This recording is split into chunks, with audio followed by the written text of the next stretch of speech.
Yeah, that gets to what I was talking, like what we were about to talk about with the Dodgers, because like that's the thing, right? Like the Dodgers, if you look at a team like, say, the Pirates, right? The Pirates have the same opportunity to make the same type of money that the Dodgers do, but they're motivated by profits. So they don't have a parking lot that could fucking house thousands of people, right? But they will charge you up the ass for parking.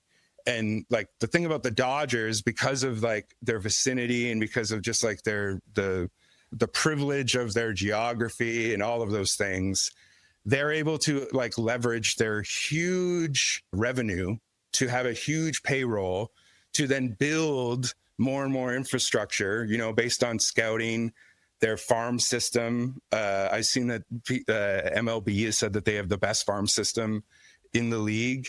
And that's how this gets back to like the entire point of what we were talking about.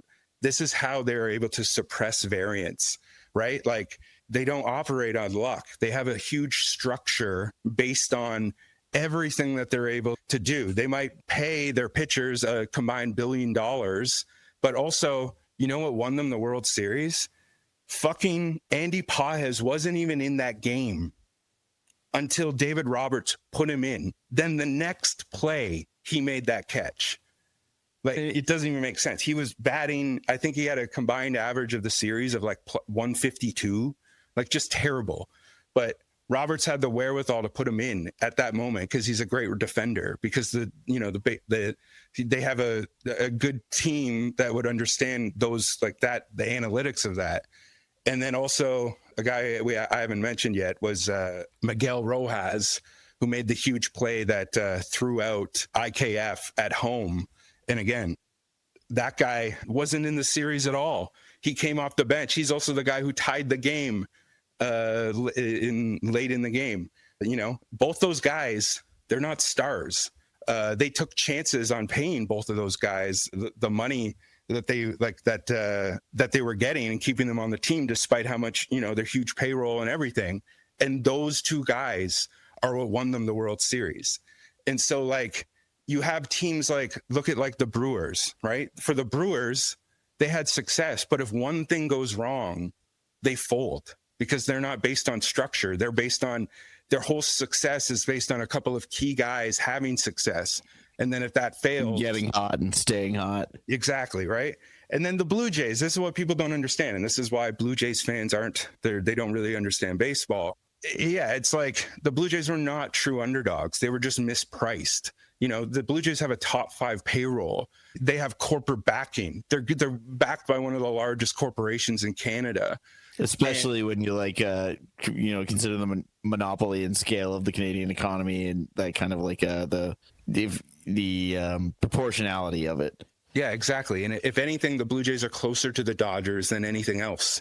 And for sure. If they have any problems, and these are problems that are fixable by just getting smarter people, and I don't mean like better people, I just mean people who know these things, because like I said, we talked about this with them.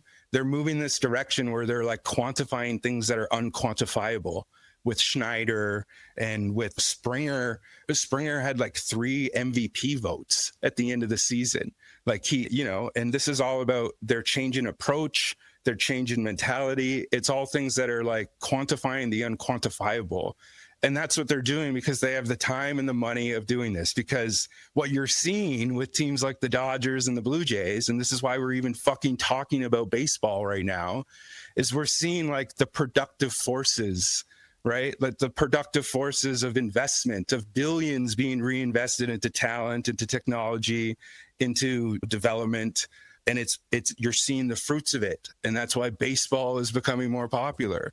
You know, we just watched what happens when you reinvest, you know, the productive forces into systems, and then, you know, imagine, you know, what the outcomes can be. Like imagine success, like envision success of what the outcomes can be, because you've built the structure, and you're not just hoping for the best, right? Like, and it's such a good, like, baseball as like a model, because like it lifts the veil that other sports and like capitalism as a whole usually puts over things, right? Because in all other sports there is revenue sharing, right? There's an element of revenue sharing in MLB, but there's no salary cap. So if you want to fucking spend 4 times the average of the average salary, you can.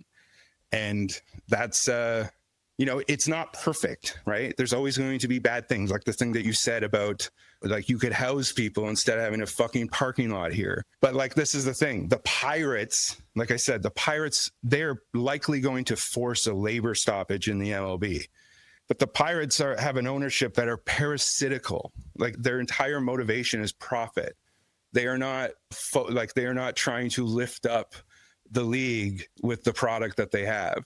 It's funny. That's like common in Pennsylvania and Ohio. Maybe it's more of like a Midwest phenomenon, but like that's I can think of, that's not unheard of in that region as well. What do you mean? Well, the Cincinnati Bengals have parasitic ownership who refuse to spend money and hold out with first round players. So it's like you pick someone in the first round, then refuse to play them.